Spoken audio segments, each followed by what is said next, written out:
Hello, this is Beyond Politics, in which we try to provide understanding of leadership, personality, and achievements of Senator Monday Okpebholo, the governor of Edo State. And come to think of it, it's nearly 2 years gone, and how time flies. So by the time we now begin to focus on all of this, and we're trying to look through the eyes of the grassroots, I'm here joined by Barrister Clinton Ogbebor. Thanks for coming. Thank you very much, sir. And we are joined by Honourable Etinosa Igiebor, who likes to say he's a grassroots engineer. Good day, viewers. Thanks for having me. Thanks for coming. Now let's start from the beginning. When Okpebholo was coming in, there was this kind of doubt and wondering, what's coming on? What can we expect? Did you have that feeling at the beginning, Etiosa?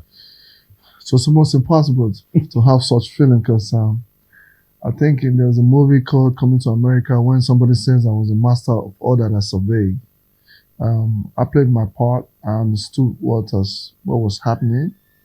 I had an understanding of where the state ought to be. And on that note, because we are politically involved to an extent, I knew a lot more about the man who is the governor of the state in person because of certain attributes that he had shown in my own capacity and observation. I knew he was going to do well. So the doubt was not there at all. Okay, I'll definitely come back on that issue of personality. Barrister Ogbebor, did you have any misgivings at the beginning of this administration? Essentially, I would say yes. My thought towards him while coming into this office, the governor, was quite scheming. As a person, though I'm not a politician, I would say that though I was seeing from afar, it wasn't really much on ground. To the best of my own observation, I wasn't expecting the best of what I'm seeing now from him with the greatest respect. That's good. So that takes us to wanting to understand the man. It's not everybody who gets a chance to be up close with the governor. And I think Honourable Etinosa Igiebor, you have had the opportunity of interfacing with him on a one-on-one basis. And so is he a jovial person? Is he a likable person? Is he a person who is likely to be kind of the best of leaders for Edo State? Yeah, without doubt. I know that criticism flows in the air when a society is having challenges in terms of coming from where we are coming from the issues of the economic collapse to the issue of the problems with the epidemic we had and the wars and whatnot. So a lot of people are finding things a bit difficult, but I'm very certain that with continuous effort, things will get better. Of course, the governor, yes, I've had the opportunity to interface with him closely. One of the attributes I know from my own observation with him is that he's a man that says things and does it.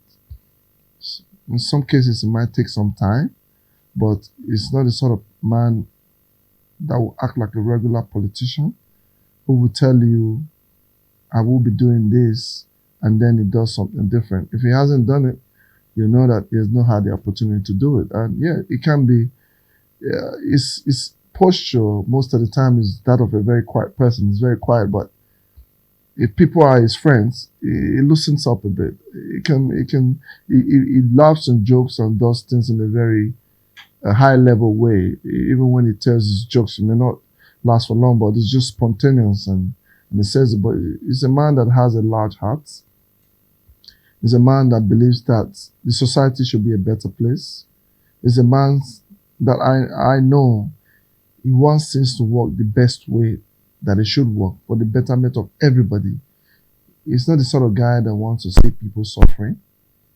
He's not the sort of guy that wants to see people going through pains, because when he was growing up, he wasn't the most privileged child, but he was able to build himself and become a very successful businessman before he became a politician. So he has had loads and loads of experience along this line. So as a person, I don't think I've ever known a politician, in my own observation, that is as realistic as he is. And from what he's been doing so far as governor, it's not gimmicks. He's a very serious guy.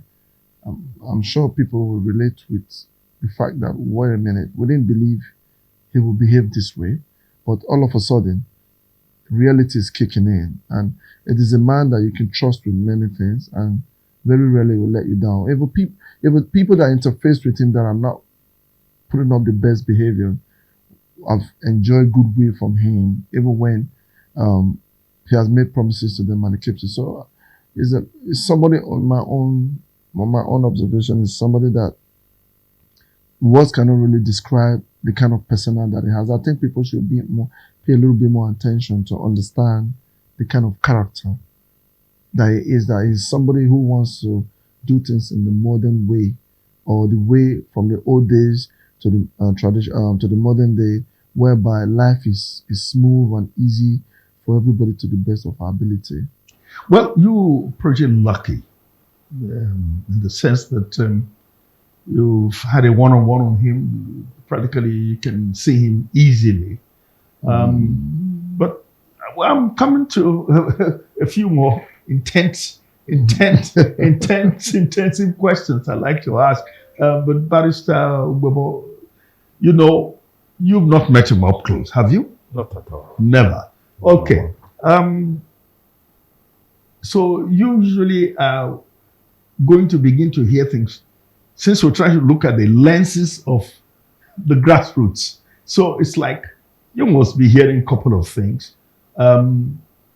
He doesn't take decisions. People trying to take decisions on his behalf.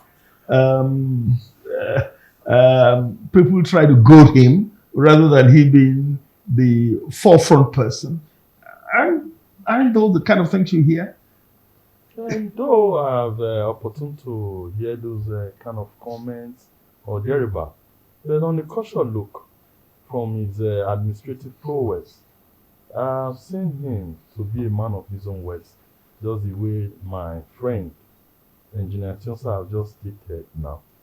Though I'm not a politician, I'm not ready to be one. But I know for sure I'm interested in good governance, because I'm also a stakeholder in this state. I was born and brought up here. I have my kids here, I have properties here, and I live here. Majorly, I'm a Benin man. So, seeing the governor, most cases, I would say is a man that matches words with actions. I'm not here to praise him unjustifiably or unnecessarily. I will be seeing things that I've seen practically that he has done, irrespective of the fact that I'm not close to him or thereabouts. I think very of recent, or let me say, since he came into governance in Edo State here, the security architecture is encouraging. Yeah, we'll be coming to look at that in a more detailed way. But okay, go ahead. Now, he's a man that I have been opportune to be in one or two gatherings whereby he mentions certain things, which I know. Those comments were not being forced on him. He said those things on his own goodwill. And in a couple of days, you see those things manifesting to even the layman in the streets. Without I giving kudos for that, because initially at the inception, with due respect, as I said earlier on, I wasn't expecting that. Right. Honourable Etinosa, now let's look at vision, because you don't take up leadership and there's no clear roadmap. Yeah. And initially, we're all skeptical and wondering, they can marry. So we begin to ask, where we heading to? We've just come from some other experience So this is the real change. So what has he ever said to you that looks like this is his roadmap into the future of Edo State? In one simple word, he said he was going to do better than Ambosale. When he's governor and he wins, he's going to perform, and he wants to supersede the achievements of Ambosale. And everybody understood and know that Ambosale and then the late Ibamudia performed extremely well. I give it to other governors as well, but for those that really stood out, you know, he wants to supersede the attributes and achievements of Ambosale. I thought that was a very, high bar, That he had set for set himself. for yourself. And just less than 2 years, just a year and 7, 8 months down the line, he's been able to look at so many aspects in governance, from having human feelings to wanting his people and the state to be better in terms of working with market women and finding ways to reduce the cost of living, development, infrastructural development, bringing in good roads, building a lot of schools, clean water, bringing in transport line to make sure that things are like in nature.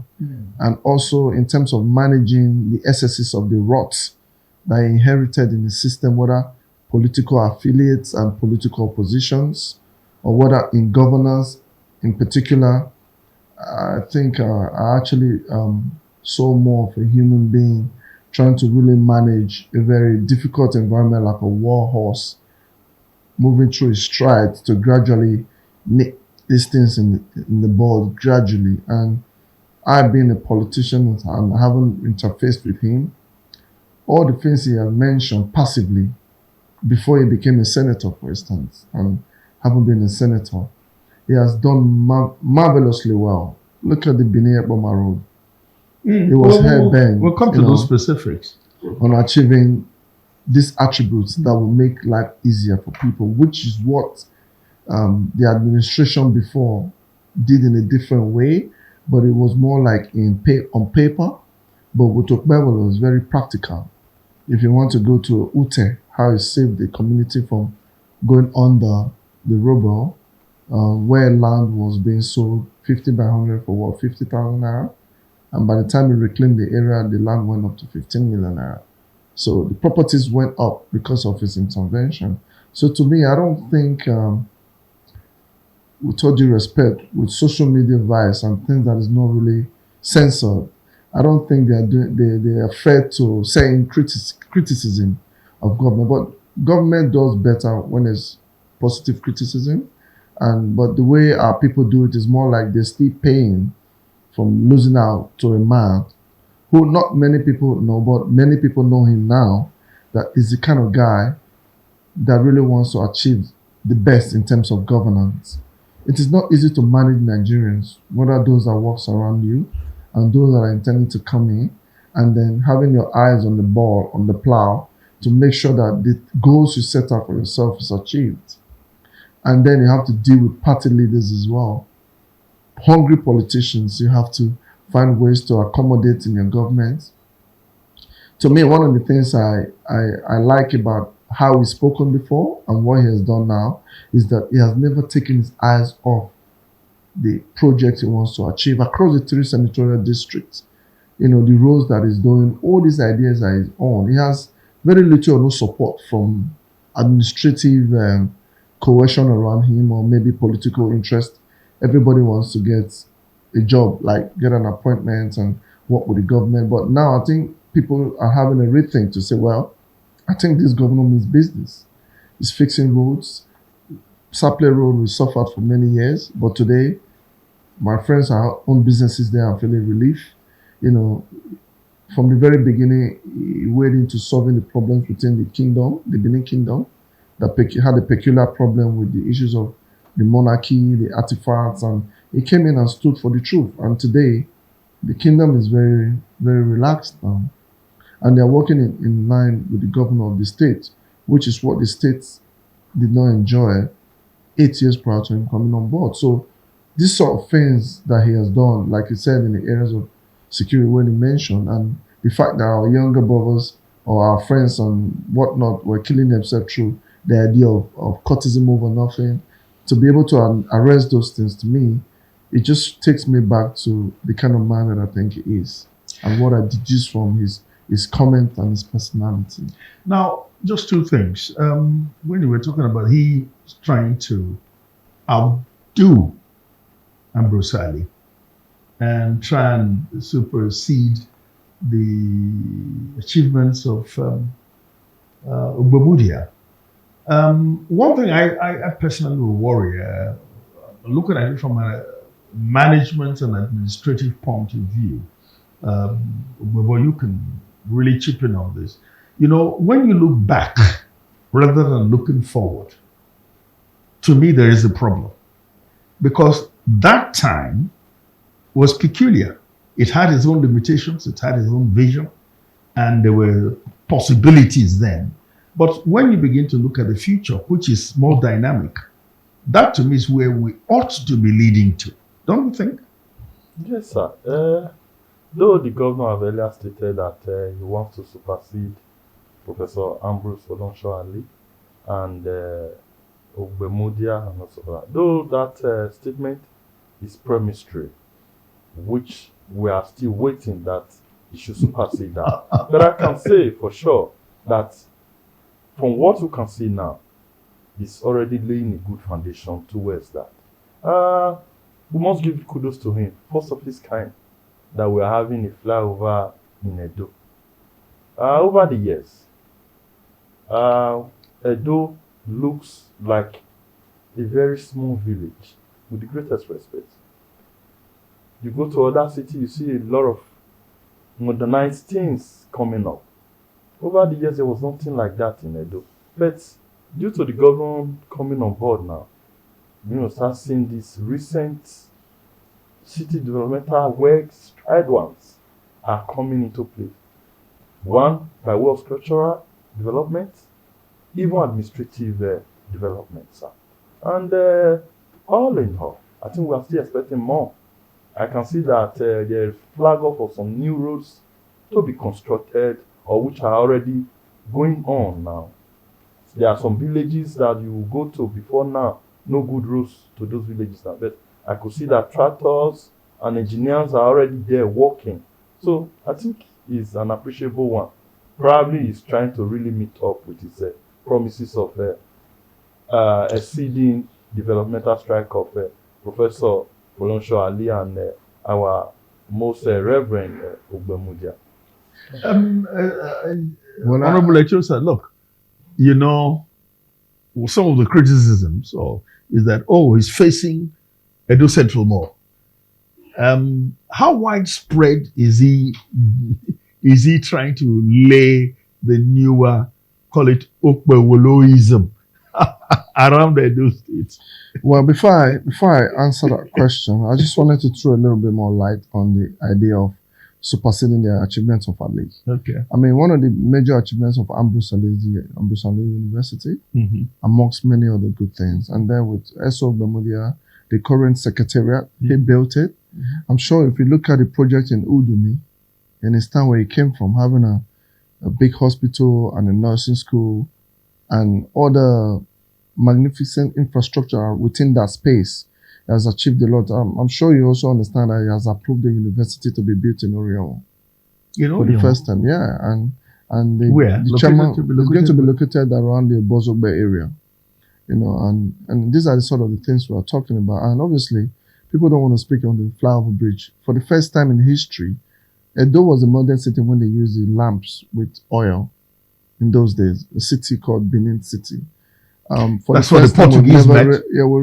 We never really had a decent infrastructure to distinguish Edo when they get into the main city. I'm sure with the flyover bridges, those are one of these modern architecture that determines a modern city. So if he is not governor today, I'm sure this particular edifice will remain and his name will be written in stone. So going to the question of whether or not they say he's doing more projects in Edo Central than Edo South, that is a complete lie. The reason why I said it's a lie is because Edo South by landmass is a lot bigger than Edo Central and Edo North. And if you look at the stretch of the road that the governor is doing from the Benin Sapele Road to Ologbo, and with the amount of work that is achieved, it's humongous. And then he went to the old Benin Sapele Road to construct that road back as a relief road for the major road coming back into Edo State, and then linking those communities together. If you go to Ute, what he's doing, majority of the schools is built in Edo South. Majority of the roads he has built is in Edo South. Look at the urban market that is constructing, the roads that they are fixing in Orion, Okpebholo. So for the fact that Edo South is bigger by landmass, and the project here I felt that the governor is fixing, it will be it is easy to relate with the fact that naysayers, people who doesn't like anything practical, positive, will want to tell you that he's doing more in Edo Central than he's doing here. I don't think that is the case. And people will agree with me that the governor's presence is felt across board.